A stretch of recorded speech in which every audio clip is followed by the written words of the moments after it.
You ready to go? No, it's going to YouTube. There's something wrong with the apple. Not working. Oh, So can I share my screen? Okay. But Yeah, you have that's a to good allow idea. me because Well, it's, I'm gonna get that thing. I'm going to get on YouTube. okay, all right, so here we go. Okay, Okay. I'll we do on it. YouTube? We are on YouTube. Okay, so I'm gonna take up Article 6 and 7 together, they're related. But my screen. I is think, not uh, showing here. I don't know how to make it. why don't you Do it, email it to Walter? but he can't, we can't see him because we are. Oh, because that's not working. Yeah. Okay, so. Okay, I can't do that let's- directly. Let's move on and get through this. If we don't have the PowerPoint, it's not the end of the world. I worked on but- Sunday to do this. You want me to make it dual host or that? That's good. That could try. Are we ready? Okay. Article 6 is to see what sum the town will authorize the selectmen to expend from undesignated fund balance and from any grants or donations that may be available. Purchase 2 parcels of land consisting of 11 acres, more or less, identified on the town's tax map. As map 8 lot 02 and map 8 lot 03. And is more particularly described in a deed from Ralph, the estate of Ralph E. Klein Jr. to Ralph E. Klein III. Dated January 31st, 2020. Found at book 552, page 198, and under other. Yeah, I think it should say and other. Such terms and conditions as the select board deemed advisable. So that is. Article 6, Article 7. To see if the town will authorize the select board to expend up to $50,000 from undesignated fund balance. And from any grants or donations that may be available to purchase 3 parcels of land consisting of 118 acres, more or less.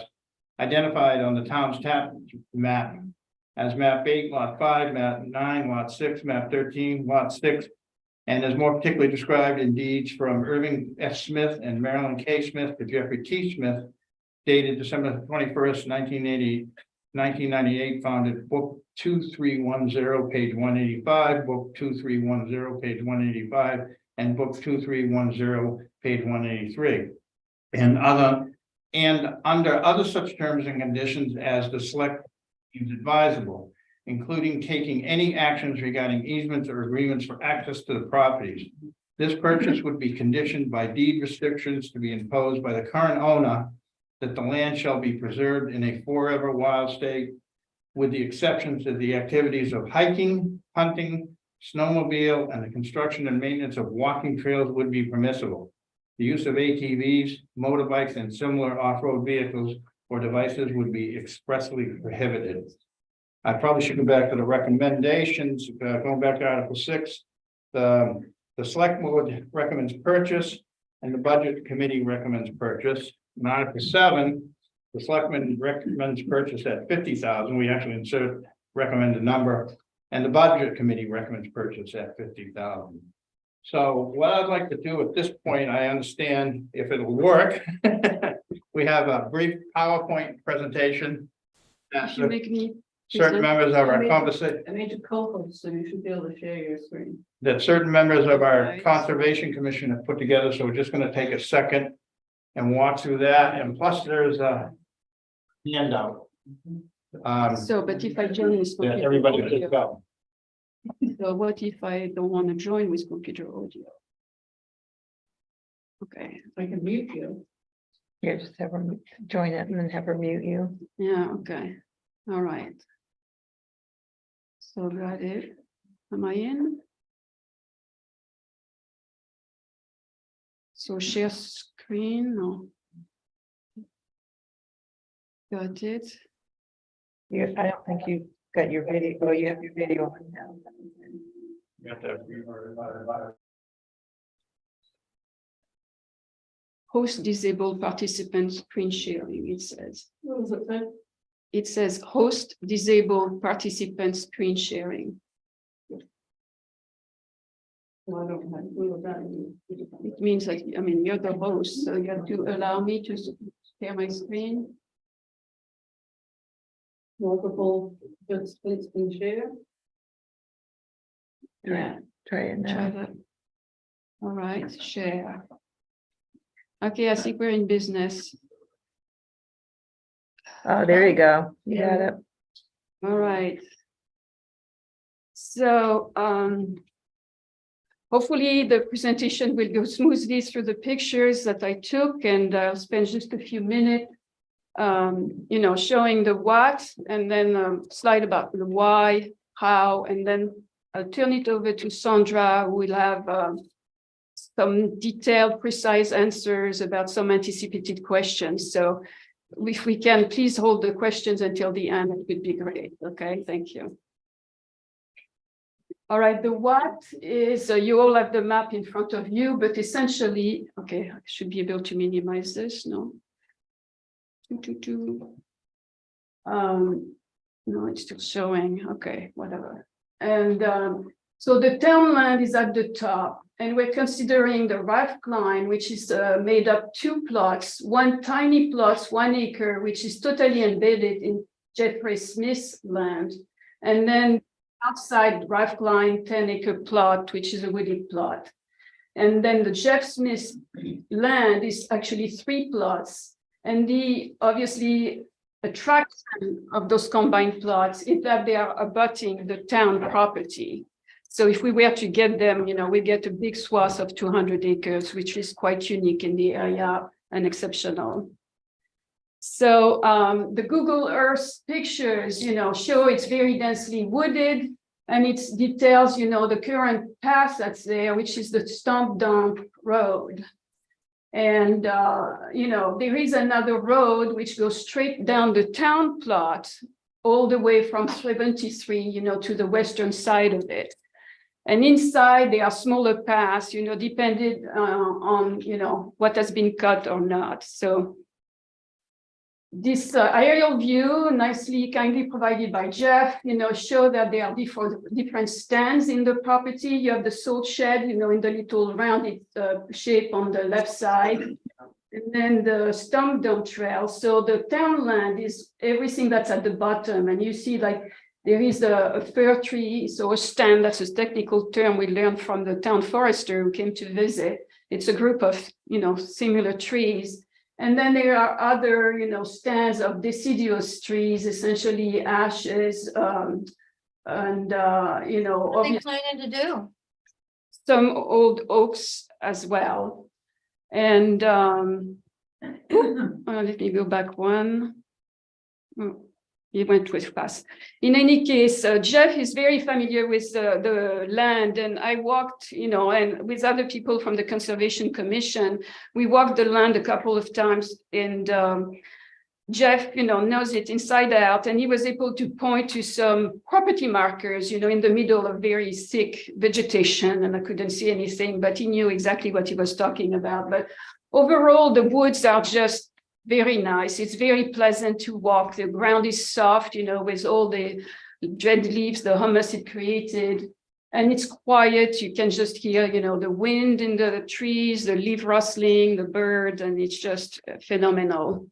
And there are other gorgeous spots. So that one, for instance, is on Jeff's property. It's a beautiful water spot. And he used to swim in that pond when he was a kid. So, I was trying to find the various markers, and along the path you'll find, mature trees. Like this is an oak that was just standing by the Stump Dump Trail all along. And then, Jeff's land has seen selective cutting over the years. So there are some areas which have been cleared, and, so they make obvious, areas where we could have paths, and there are some ledge areas which are solid, so it's easy to walk on. And they are, young growths at the same time, because, you have the normal cycles of growth, dying, decay, and then rebirth and so forth when the light opens up. And there are also plenty of blueberry patches. So it's very fun to walk, and you can gobble a few things as you go along. After that, we were interested in finding exactly the Klein property. I was under the impression there was a shack on the small 1 acre plot, but there is no standing structure at all. All we could find were all granite blocks, which were a remnant of something that had been there, many eons ago. As far as the further plot is concerned, the Klein plot, the 10-acre one, it has not been touched in several generations. So the trees are pretty big. They are definitely mature, and it's very densely populated. In some areas, the vegetation was so dense, you could barely see 10 feet in front of you. So. And this is taken from the town property. It's showing a fork, so it's beyond the fork. There is a first fork when you walk down the town road inside, and that gets to the Stump Dump Trail to make a left turn. But if you continue straight on, you eventually reach, there is another fork, which is not, very obvious, but it has been created possibly by ATVs or, vehicles like that. But that, is much higher and would allow, to go around the Bourque property and reach Jeff's land, from the upper side. So right there, we definitely have the start of a nice loop that could be made and built around, all the properties. And, it would be easily 4.5 mile long, even possibly more. So that would be a good thing to have. So why do we want to do this? Obviously, if we look at the comprehensive plan, I know it's getting old, but I think people had expressed right then and there that they love, the rural character of the town, and they wanted to protect all its resources, obviously the waterfront, which is so important, but also the trees and nature and the environment. So that fits right in the plan. And also because it will allow us to have this fabulous, the recreation complex right off the town offices. We already have repaved the basketball court. There is pickleball going, tennis courts, we're still working on fixing those. And then you could have, a gorgeous area to walk, to run, to cross-country ski, snowshoe, or think of all the great activities you could enjoy if you had that big area available and nicely developed, to enjoy nature completely. So, and the why now? Well, the why now was precipitated by the Klein offer, which landed in March of 2023. The Conservation Commission had been, talking with Jeff and considering obviously his offer to sell. And we have been doing that since summer 22. But since the Klein offered, has some urgency to it, people are eager to sell, it makes sense to consider both, since the Klein property and the Smith property are pretty much intertwined. And so how do we do it? So, the town has to commit to buy those plots until there is a commitment, and the commitment, has to come from surplus. Essentially, we're not thinking of raising taxes on anybody, but that commitment allows us to start the process of gathering donation and also applying for grants. And, we need the commitment first. It's a catch-22. You need to be committed to buying before you can engage in raising money in other ways. And the grants that we know of are essentially matching grants. And some, like the Land for Maine's Future, we're too late for the 2023 cycle anyway, but there are two phases, for 24. In January, a first pass of a proposal, and then final proposal due in May. And they consider, the good point about that grant is they consider any purchases made in the previous 2 years as part of the donation. So if the town were to disburse something, this coming year, that amount would be part of the matching amount, that the Land for Maine would consider. Also, the Land for Maine fund just was renewed to the tune of $40 million. So the last time it was 37 million, and it lasted 37 years, maybe 35 or so. But, we know Maine is dedicated to preserving the environment and do the right thing. So there are, 16 counties in Maine, several of them don't have to worry about maintaining their forests. They have huge amounts. So, I want to be hopeful that we could get some money. And obviously the donations, direct donation from people are going to be important. Even if it's just $5, when you go for a grant, it's very important to show that there is huge participation from the town. You know, it shows the commitment, not only from the government, but from the people, that they really want it. So we will be counting how many donations, not necessarily, you know, we don't, you know, obviously if we get huge donation, that's fantastic. But even if people, you know, are very modest mean and can spare $5, they can be counted as one person essentially voting yes and saying, yes, we want this to happen. The rate of participation is always key in awarding grants. So then what, if we were to get it, which I hope we do, you know, we need a long-term plan because, you know, trails have to be built and developed and maintained. And so we will be relying on volunteer work, but we are lucky to have also the George River Land Trust, you know, in the neighborhood, which has been very involved, and they are more than willing to give advice and help us. So we are not alone in all this. And again, there is another bunch of grants that are available, again, from the state of Maine, very generous. And one of them is called Project Canopy, where they can give money, again, it's matching grants, but to, for instance, in the first step, you know, according to the advice we received from the district foresters, they came, they walked with us, they made a report that was very detailed and helpful, and saying, you know, the best thing is to contact a consulting firm, you know, environmentally focused, and they know how to do this thing. They essentially do a mapping of the land, and then they tell you, you know, like for instance, I'm going to show pictures which show some damage on the land that we will have to deal with. But they, you know, everything can be dealt with, nothing is bad, and we can do all this.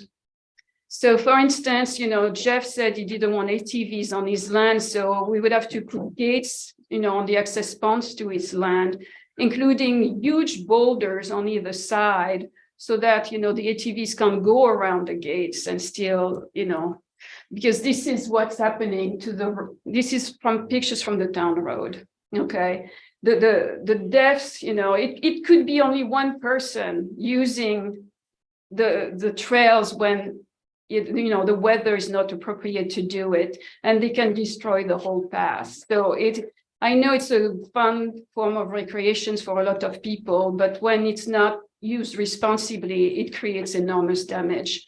Like right now, you know, the road is so destroyed in one area, like if there were an emergency in the back of the town land, like a fire or a medical emergency for someone, there is no way, you know, a vehicle could get there, a rescue vehicle could get there and help. So, and then water, you know, the picture on the left shows essentially the work of, you know, we're having bigger storms now, like they are so violent, you know, a lot of water come at once, and it creates really big runoff, and the runoff ends up eroding the area. So the way you deal with this, and you divert the water away from the trails, you know, using various techniques which are usually, you know, available to us. And in the second case, it was beavers, you know, blocking. There have been beaver activity, and we saw some stumps that had been cut, and, you know, the way they do it. And they block the regular flow of the water. And then again, if there is a big storm, it creates an overflow, and it can wash up part of the road. And finally, we have seen some example of illegal activities. These were not cut by a beaver, these were cut by a man. As we were walking, Jeff noticed an observation ladder had been built by someone without his permission, you know, on his land. And, you know, looking around, we found a clearing with seeds strewn all around, clearly intended to bait the deer, which is really not the nice thing to do. So, but let's keep our eyes on the prize. You know, this is again our property. These pictures are from the land, and they are just gorgeous. I mean, walking in there, you can't hear any traffic at all. So you get totally in another world. I mean, it's really a fantastic experience. So I hope you share the same enthusiasm as me, as I do, you know, for this place. But the paths are beautiful. You know, the foliage was not totally full, but again, it was nice to have the sun in and out. So thank you for looking. And now I'm done with the presentation. I can turn it over to Sandra. Nice job. Thank you. Stop share. And I can turn off and leave so that it doesn't bother you.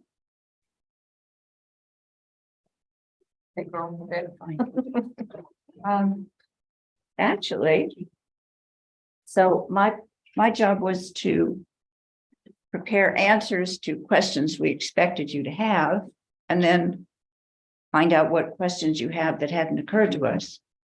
But actually, Catherine's answered most of them, so there is a handout. And it's called a draft at the moment because we still want to be sure the select board agrees with everything we're saying and the budget committee. Sandra, would you introduce yourself? Oh, I'm sorry. No, that's fine. I just assume that some people in the others. I'm very sorry. I'm Sandra Wallace. Wallace. I'm Sandra Wallace, and actually, I'm the vice chair of the Conservation Commission. And as it happens, I'm also on the budget committee, which was kind of useful this year as being able to be at budget committee meetings and explain what the Conservation Commission was thinking. Anyway, what we'd like to do is turn this handout that's available tonight, make any corrections and additions to it based on the kind of questions you may have it on the website and send it to the listserv and have it available at town meeting. But I'll just first wanted to point out, as has been noted in the press release, if you saw that earlier, that we've got two rather different offers for this contiguous land. Jeff Smith, who approached the Conservation Commission back in summer of 2022, is unbelievably generously offering to sell his 118 acres, which is assessed for tax purposes at over $200,000 to the town for $50,000 if we will put it into permanent conservation status. His only wish is that this land stay protected for both wildlife and plant life and recreational use by the town. The other offer, which precipitated, leaping onto the town warrant this year, was the Klein offer for 11 acres, one acre surrounded by Jeff's land, and another 10 acres in mature trees. That land is assessed for about, I believe, $19,000. He offered it to abutting property owners for 35 and is now talking about being willing to take 17. But the two properties together, as you could see from the map, would be, if the town agrees, a wonderful opportunity for a piece of land and conservation and for recreation of a type we don't otherwise have. We have quite a lot of land in conservation, but it's marshland, or it's riverside, or it's open meadow. This is a very different piece of real estate, of habitat, a different outdoor experience. Anyway, as to the questions I thought you might ask, we've already addressed why are we only learning about this now, and why are we being asked to deal with it at this year's town meeting. Also, what effect would these purchases have on my taxes? And the answer is none. The select board has decided that the money should come out of surplus undesignated funds and or taxes and or grants and donations.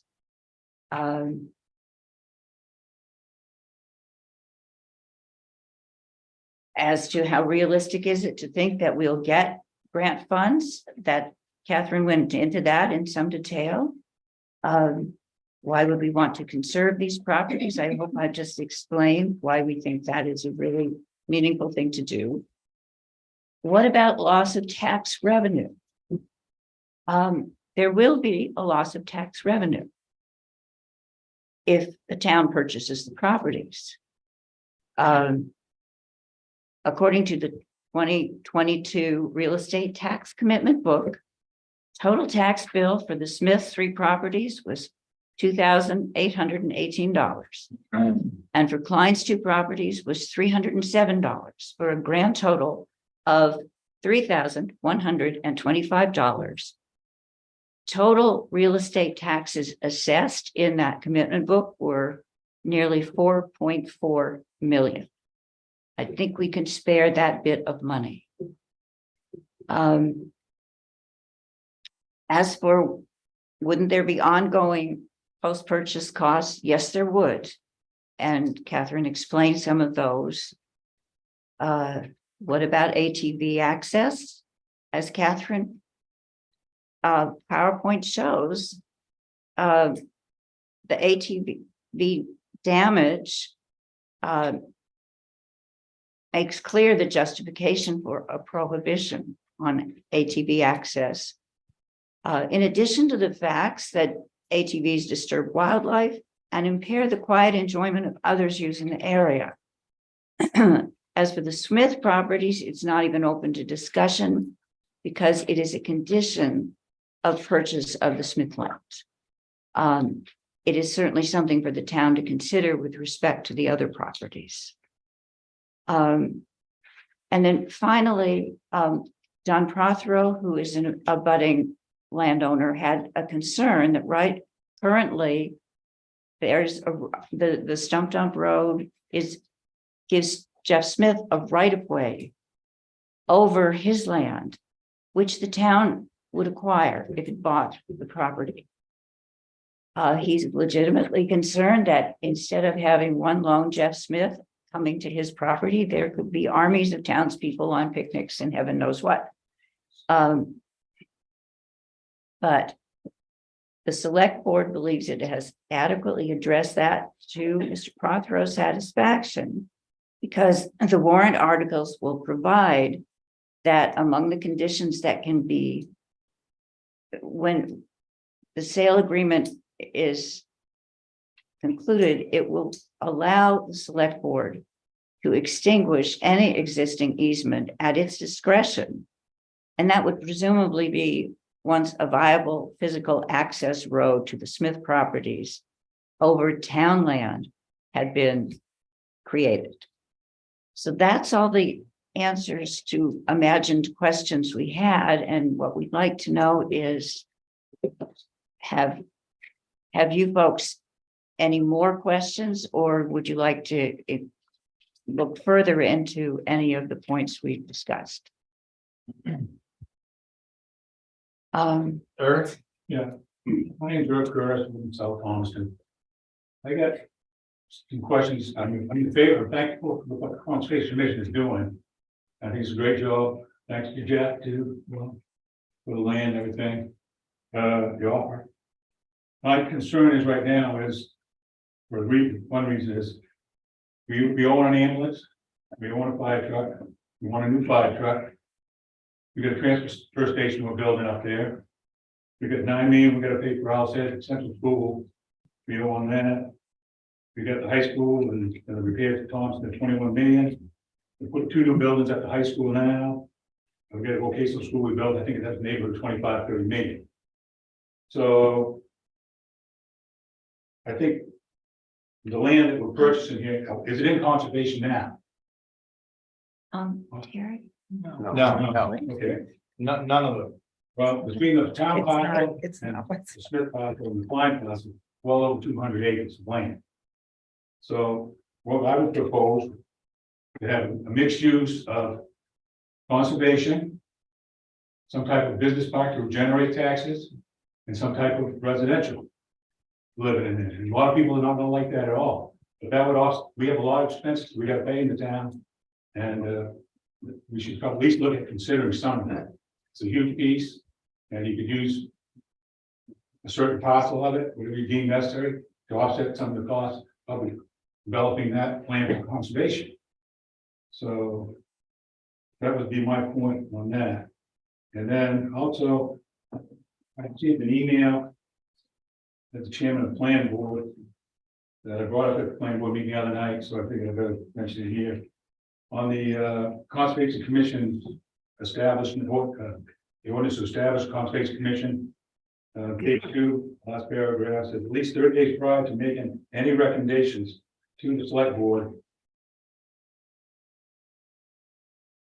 Pursue this motion, the commission, in pursuit of this section 12,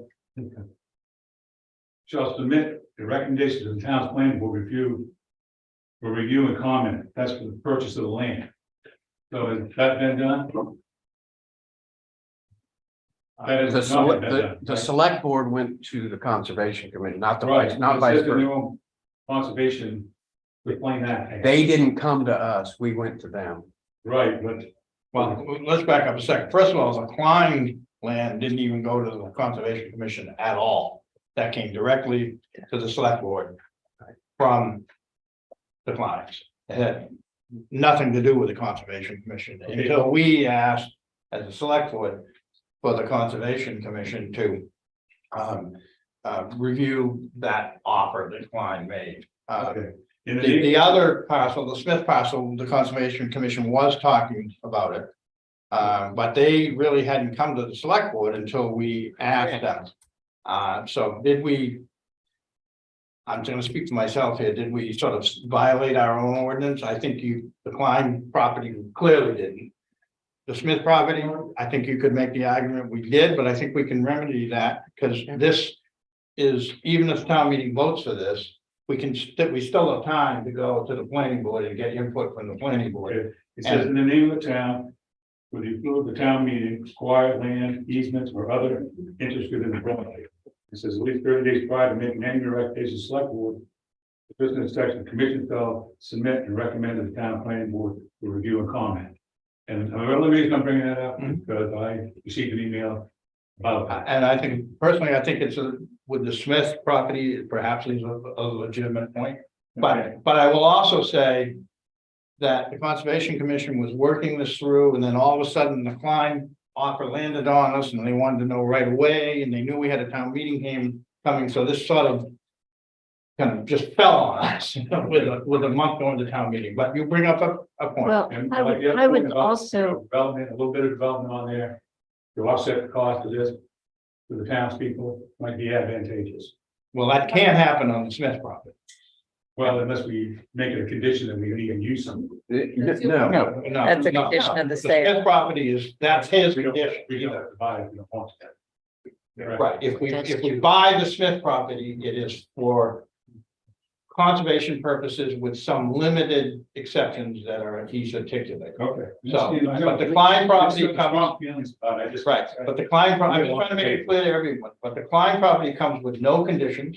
Although I think it is the Conservation Commission's intent that it would be put in conservation. And currently, there are no restrictions, obviously, on the town property. Moira, could I just also go add to ahead. that let me, point? let her respond to that, Moira, right? The Conservation Commission had had no contact whatever with the select board concerning the Smith property. We didn't even know about the Klein property. We were working on getting into a position which we figured was down the road quite a ways to be able to discuss it with the select board because there were just a lot of issues about where would the financing come from and who would manage it and so on. So we never approached the select board. They asked us when they got the Klein offer to give them our thoughts. But in responding, we said, well, in context, you should know that there's this other land. So we did not make a recommendation on the Smith land. And as Jeff and John have said, it was Klein approached the select board, not the Conservation Commission, and it was the select board's decision. Laura? Question, and maybe this is for Jeff to answer. Fiscal year's not over, but do you have an anticipation of how much is in surplus? With going through the budget process? And if so, do you have some type of estimate of how much is there? And is there going to be, if you took 50,000 out, how much will be left in surplus for the rainy day fund? Yeah, again, we haven't finished the year, so. Right. One of the downfalls to having our fiscal year change from January to December to July to June is that we don't get the previous year's information prior to town meeting, or even especially not prior to the budget committee meeting. So in years past, we knew precisely how much surplus we have. This year, we don't know. And we're still spending money. So even guesstimating it becomes very problematic. If we do as we have traditionally done, we will add over $100,000. And there are some indications that it'll be significantly more than 100,000 because there are some funds that are coming in this year that we did not anticipate, state sharing kind of things. So we're looking at over $100,000 being added. That's my guess to what we currently have, and what we had at the end of the year last year was about 12 to 13%. My personal opinion is 10. Other people like 12, but we're still above the 12. We're only using, I think, 70,000 in the budget. That was my second question. Right. In the budget, we're only using about 70,000. So even with this 50,000, I think we're no worse off than we were at the beginning of the year. And I think we're actually going to come out with tons of surplus. And just so you know, I did my original prognostications based on a 7% increase in the school budget, which we did not see. And as you know, that's over 60% of our total commitments.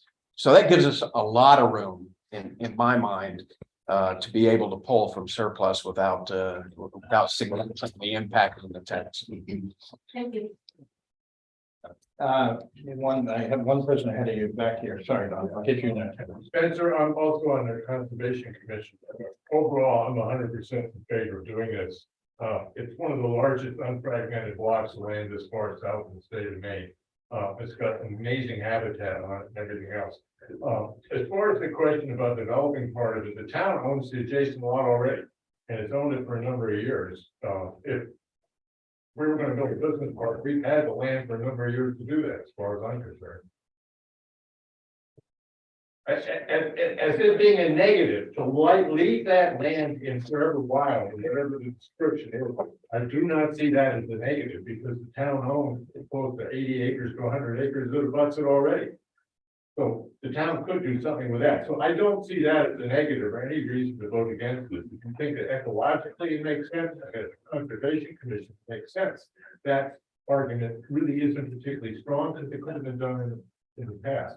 I have one question on Forever Wild. Does that allow, in the definition of that, I would like it clear by town meeting whether that allows forest management? I just don't know. I don't need the answer tonight. So something that needs to be looked into.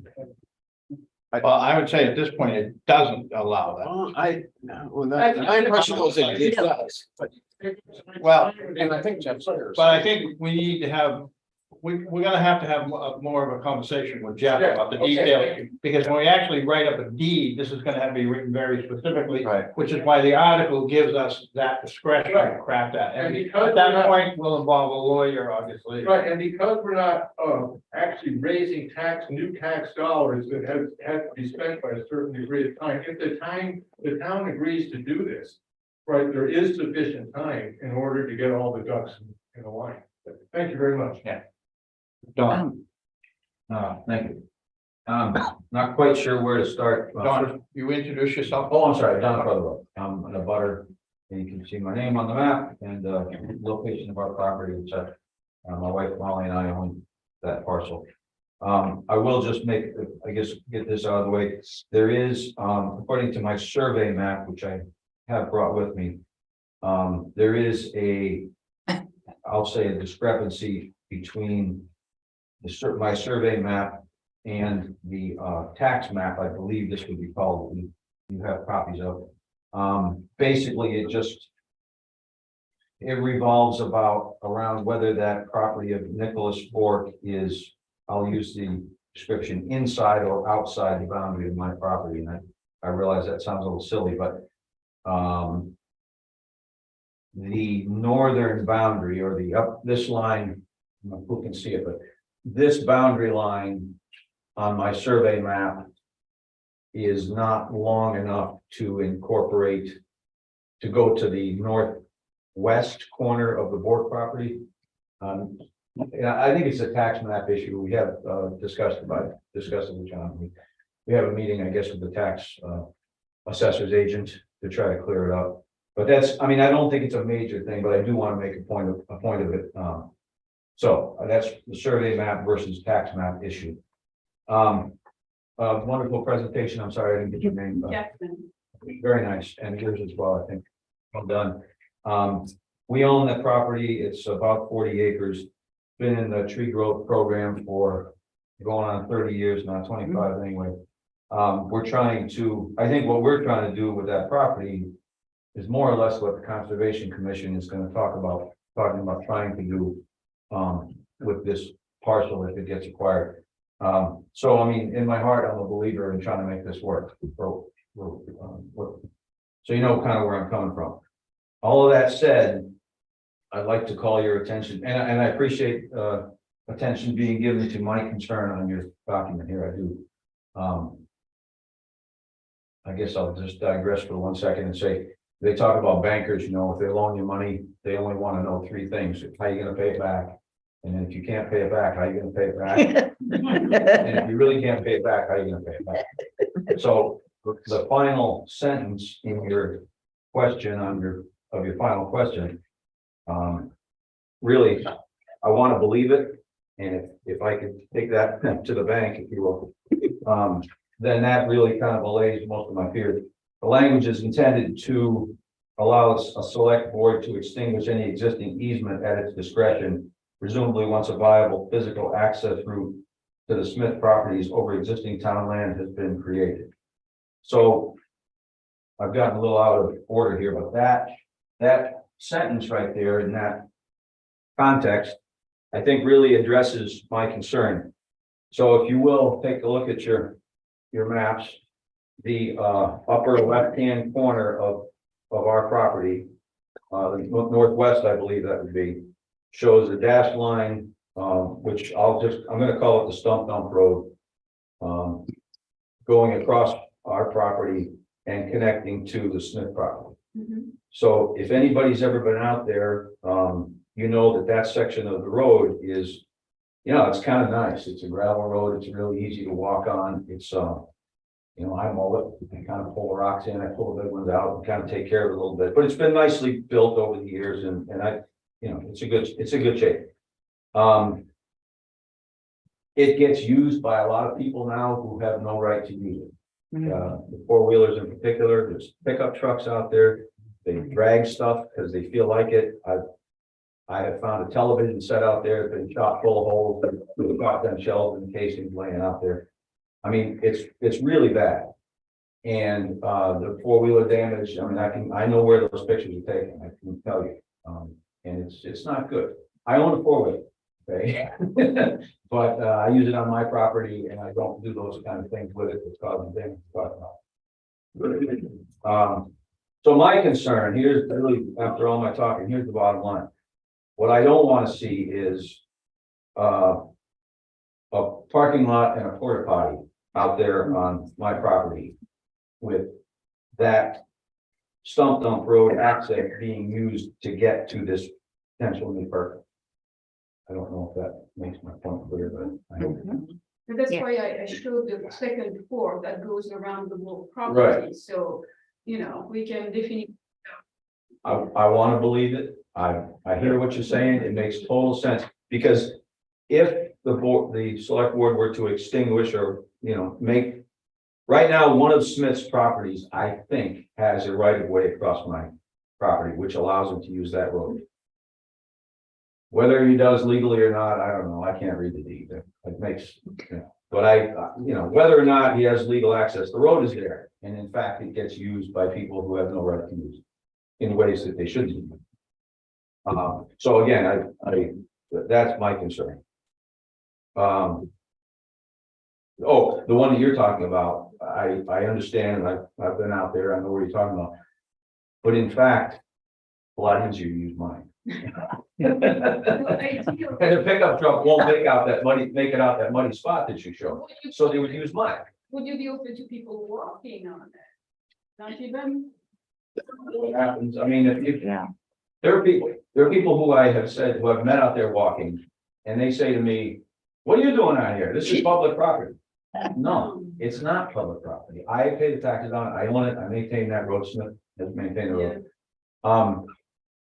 If it were a person walking occasionally with their dog, would I object? Well, no, but it doesn't stop there. So my answer to that has to be no. Mhm. You can't do that. I can't agree to it and willingly allow it. Let's put it that way. Okay, so who's gonna police it? Who's gonna make sure that, stuff doesn't happen anymore? Those are questions that I have. I'd like to see it work. I would truly, but these are my concerns. Is the property surveyed? Smith's property? Is there a survey map of it? I'm not aware of one. There's been a preliminary. That's Jeff Smith speaking. Yeah. For those who don't know. And what is that? But I mean, is there a map that shows dimensions and point? Yeah, I've done my field survey. So there's a map that shows where it starts, how long the lines are between points of angles. Yeah. Okay. I don't have it with me, but. No, I understand. Okay. So if the town were to buy it, they'd have that come with it, I presume. Mhm. There was talk, the phrase was used here tonight, a recreational complex. I think that's great, but I don't want it on that. Property, not in India, I guess in that. Oh, if I could just, at that point, I think what we're talking about is like the basketball court and the tennis courts, and then beyond that, there would be Hiking trails. hiking trails. Well, We are not talking about adding stuff. No, I think we're on the same page, Okay. but I think you can also hopefully appreciate, Now is the time for you to raise the concerns, right, absolutely. this is our home. We've been trying to keep it nice out there for a very long time, and it's bad enough the way it is. But no, I'd just like to point out, that is why we specifically talked to our attorney and amended this article to specifically address your concern. Well, and I do Now, having appreciate it. said that, all three of us could be dead tomorrow and you'd be dealing with it as a select board. So, Yeah, and I just want to make it clear. Us doing away with that right of way and that easement does not say that other people that are currently going on there are not going to continue going on there. No, We will not be in the enforcement role of your property. right, Right. but I can put up a gate if I want. Yeah. Yeah. Right, yeah, Whatever else I. And- On your, on your property. Absolutely. Which I don't think would be correct to do. but I think the other thing that's critical to understand is just because let's assume that right away exists right to where it's depicted, just because the town acquires it, doesn't mean that the town has to let people use it. Right. It's not a public road. Correct. Public road, we have no choice. People use it. Certainly, We don't let people go beyond the gate here now, technically. right, Now, they do, but but but they don't have permission. presumably that'll change. Yeah, presumably it will. If this all goes through as discussed. Right. This all- Which is another issue, because we're gonna have to somehow, if we do have a walking trail out there, we're gonna have to somehow shield the Right, the dump, right, you got all that to think about. Okay, those are my concerns, I guess I would ask, I don't know if this is an appropriate question or not, I would ask the select board at this point what their feelings are about eventually, and I would hope it would be within a period of time, of a year or so, maybe 2 years. I'll use the term extinguishing that right away. Well, that's our intention to do it as quickly as possible. That would be the intent. Right. It would be my intention to do it personally as soon as we can, as soon as there's a viable alternative road. Or 2 years, whichever is shorter. It works for me. And I don't know about Yeah. Sue's intent, but. Sounds good to me. Okay. But again, Well, I get it, but I mean, I think, you know, I'm being the bank of it. yeah, I understand, and that's, I'm just trying to be Maybe back. clear that anything that we kind of state tonight, if there's 3 other people sitting here, Understood. we can't bind them. No, I understand that, but at least I think it shows the intent and the spirit of who's talking about doing what. And, Yeah. I think we've kind of gone on record and beat the horse to death, so thank you. Okay, thank you. I had one thing before being accused of riding a dead horse, but in our comprehensive plan, we've got three priorities in there that are pretty well listed. One is to protect the waterfront and the businesses around the waterfront. Another one is to increase the recreational and habitat area, that this particular kind of thing. Then the third one is not industrial parks. Matter of fact, I don't think that's anywhere in our comprehensive plan, but it is for housing, for lower income housing. Affordable. Affordable, yeah, affordable is a better word, I guess. So this area, again, not the Smith property, because it can only now be used, number one, it's not waterfront, and it can only be used for conservation. Our property could be used for something else, and I would maybe be supportive of affordable housing. But I'll have to say that I've been in support of affordable housing since I worked on the comprehensive plan in 2010. And we haven't had anybody knocking at our doors to try to build affordable housing out in that area or anywhere in the town. The town does not build affordable housing. We don't do that. We make it easier for people to do it. But they have to come to us and do it. And in the last 13 years, and actually more than that, 25 years, I haven't seen people knocking down our doors to do that. The town can put property in conservation.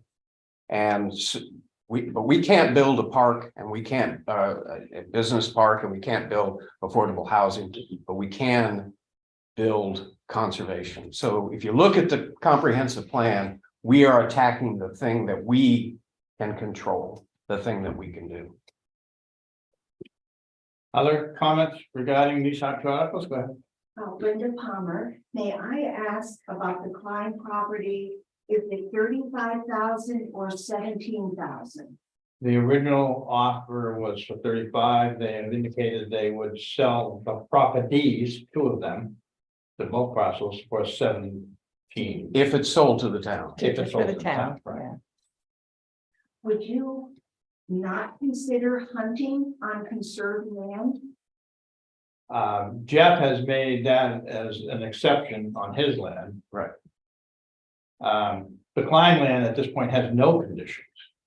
It's just it's not conditioned at all. But again, I believe it's the Conservation Commission's intent that certainly the Klein property, and perhaps some of the town property, but certainly the Klein property would be have similar conditions, but that's something the town would have to vote on. And Could I ask you to clarify your question? Are you seeking that hunting be allowed or not allowed? That No. hunting should ever be allowed where there's hiking. It's conserved land and it should be protected as well as the wildlife. Well, And bullets tend to travel. Right. I've known of people that were hit by a bullet from hunters. I don't think you should allow hunting on conserved property. Okay, well, our issue may be that with the Smith land, he's the one saying what can be allowed. And he includes both hiking and hunting. And me as just one person, I don't see the conflict that you're talking about. Hunting preserves the wildlife. It does not attack the wildlife. Hunting is a state of Maine way of controlling and preserving the wildlife. And it is a recreational activity, just like all the other recreational activities. There's only a few times of the year that you got to worry about it. You just wear orange. I don't see the conflict that you see personally. Don, so what's the law about firearms being discharged within so many feet of a house? 100 Yeah. 100 yards. Yeah, 300 feet? 300 feet, I don't know what unless the, it's your own. and I think it's less than that when it comes to stump dump checks. Having spent Saturday. Well, yeah, I can tell you that. So Jeff, hold on, Jeff. You had a comment? Okay, Sally. I just wanted to say that this, we could spend the rest of the night talking about hunting and whether it's good or whether it's bad. Right. And have we covered all the articles? No, we haven't, but I don't wanna, I got Was another there- question behind you There's here. another hand up back Yeah, there. I got her. Go ahead. Right in front of Jeff. Oh, no, I'm sorry, I just put my hand up. Oh, I can't. The head is blocked, your face is blocked by the head in front. So, Catherine, I wanted to add something that I didn't mention in the presentation, but the Project Canopy, which is a grant, awarded by the state of Maine. And it's about development of recreational land. And, it's a matching grant again, but in the matching, we will need to take an accounting of volunteer work, labor that is being supplied, or, if a business were to give a gate or stones or whatever, the value of that has to be accounted, and then, it becomes part of the amount to match a grant. So again, that goes, and these costs, putting the gates, the opening the trail, these are, one-time cost. After that, it's essentially volunteer labor that has to intervene to keep the trail open. And, the Georgia Land Trust, is very proficient as organizing team and telling you, what to do what and so forth. So the initial cost of development is like essentially a one-time cost as well. And again, a lot of those funds we can hope to get from the state of Maine through the Project Canopy. And it was advised by the foresters, district foresters, and, they have good experience with this. And they, gave us a roadmap on, which steps to take and so forth. So again, it's not coming out of, hopefully we are doing everything in our power to collect money and not, go knock on the town door for money. Okay. any other, go ahead. Hi, I'm Rebecca Taylor, and I live on Dublin Road. And I'm excited about the prospect of this town-owned conservation land. I'm very appreciative. I guess a question that I have is whether the Conservation Commission would then almost be like a Parks Commission? Would they have new duties in their purview, or would that be something that the town would anticipate? Well, Conservation Commission is part of the town. Okay. And that's already, Yeah. and that is already part of their duties. Okay, This already falls in their wheelhouse. so in 2035, when I go, hopefully I'm not hobbling at that point, but. When you're on the Conservation Commission. Well, like I'll just bump into friends and neighbors and there's no. I guess it's interesting, like the notion of a town park versus this land trust. So I've been to the hayfields and I understand. it's not really a place for me to understand the difference in terms of conservation owned by a nonprofit and conservation owned by the town. And I'm very excited about town-owned conservation because that sounds very much like we actually all own a piece of it as town members. It's very good. So that's exciting. And I guess You'll not be around forever, you know, I expect to retire within a few years, at which point I want to travel, so some new people will have to come on to the Conservation Commission, and hopefully, again, it's a question of having people interested in, you know, contributing in one way and then not contributing in another by helping, you know, their branches or whatever, so it's a community spirit. Everybody has to pitch in one way or another. You know, if you have an asset and it's a fantastic asset that the town has right now, and you're looking to make an investment again in the town by acquiring these other plots and to develop something that, you know, can provide recreation for everybody. I just a comment on yours too. Nonprofits come and go. South Thomas is having its 175th birthday. So I think that says something too. So I'm gonna wrap this up if we're done here. I want to make one comment just in closing. This really kind of came at us fast and we were trying to juggle this in town meeting. We had to get things to the printers and I think that sort of the driving light or the driving force for me is I didn't, and I think Jeff and Sue as well, is I didn't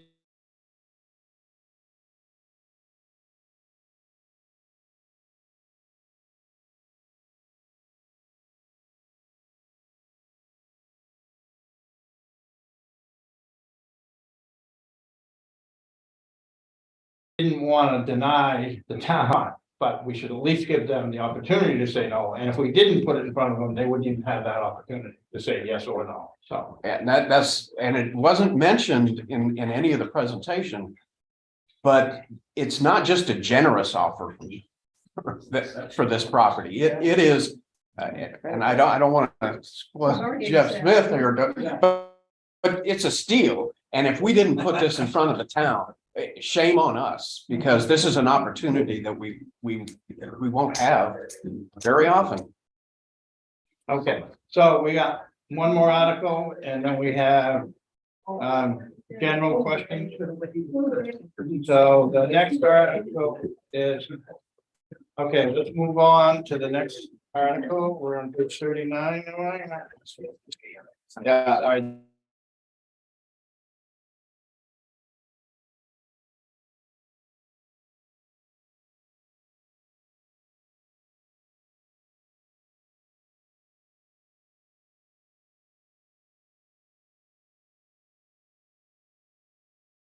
This is way at the end of the draft warrant because it's something that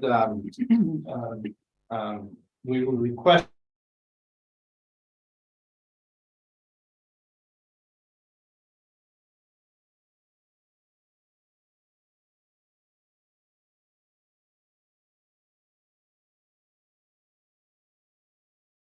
To the select board was requested to explain it, why he was interested in this, and then we can open up a discussion. Fair enough. Thanks, John. Yeah. So local.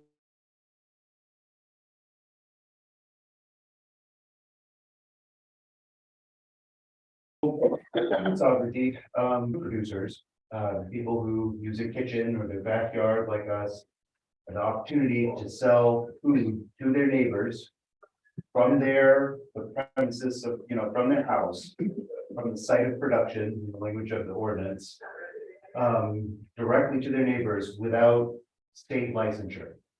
And there are some exceptions to that.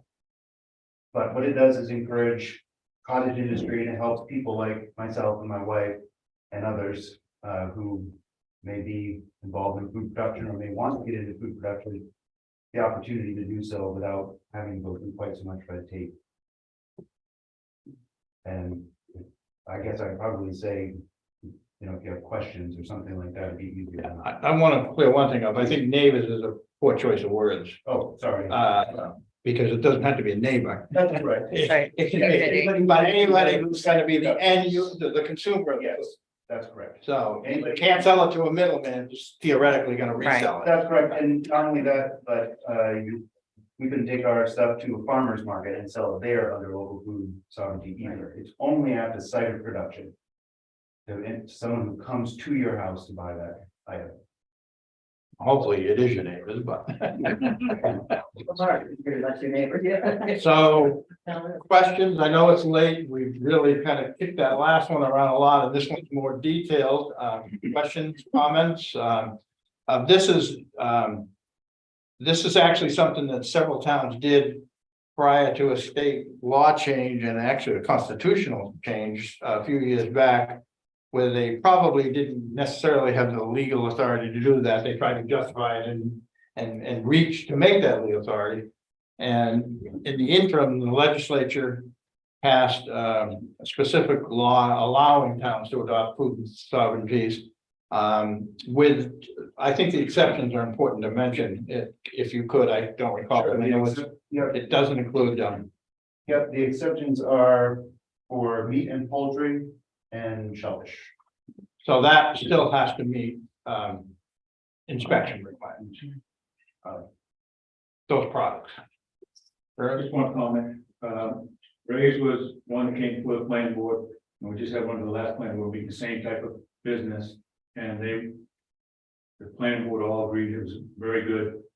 Yours and the other one that came along the other night, very good ideas and good things to do with that. And very enthusiastically supported them.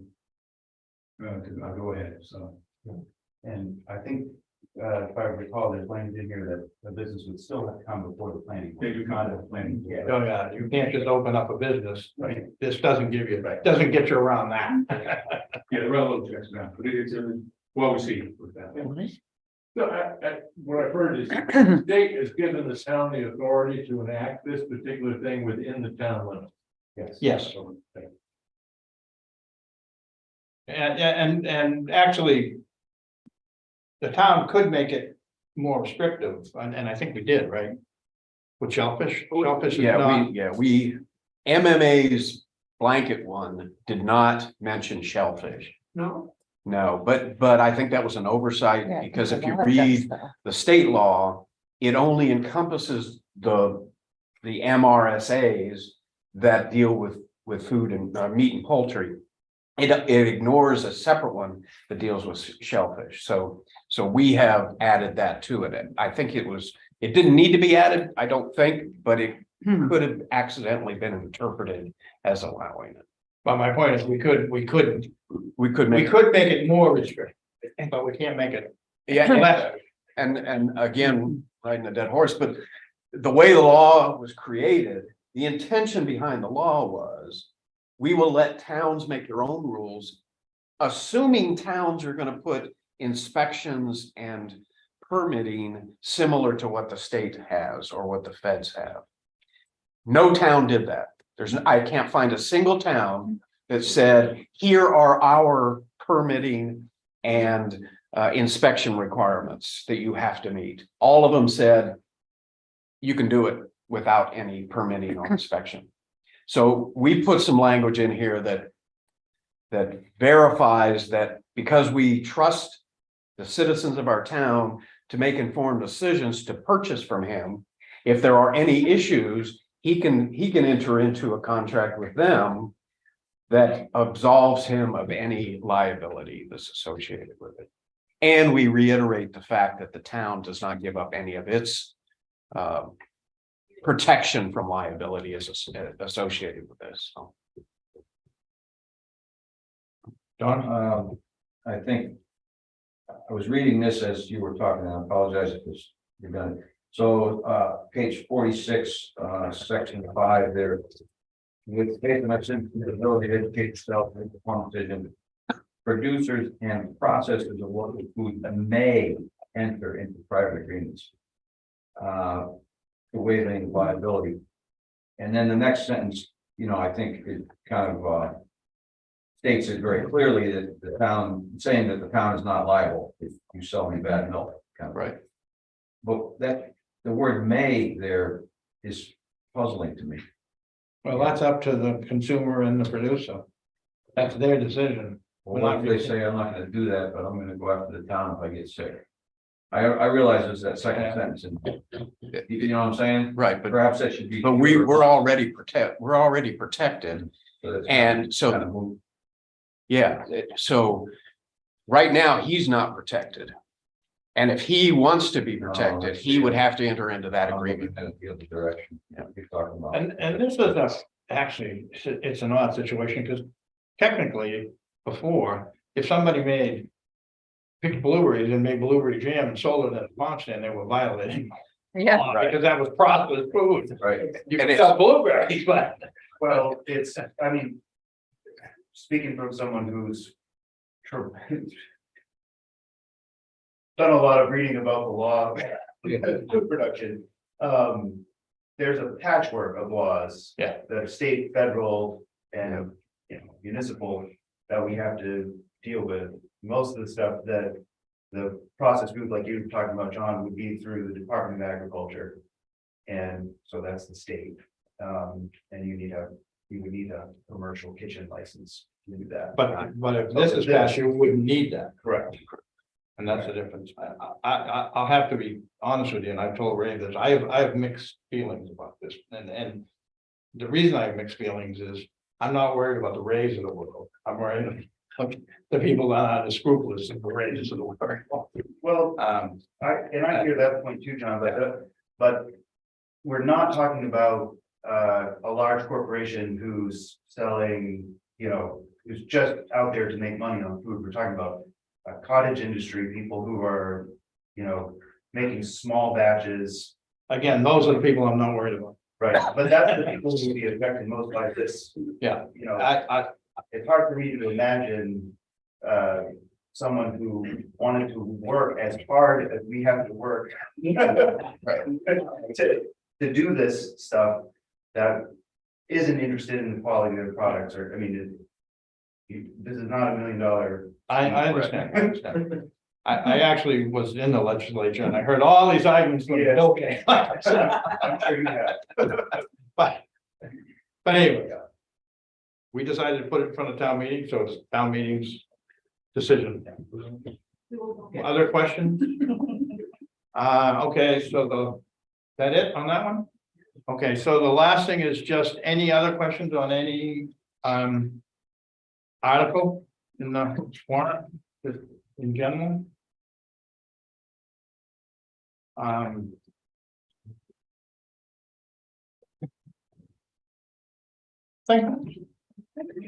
Okay, without objection, we're adjourned. Thank you all for coming. Yes, thank you. This is one of the best attended informational meetings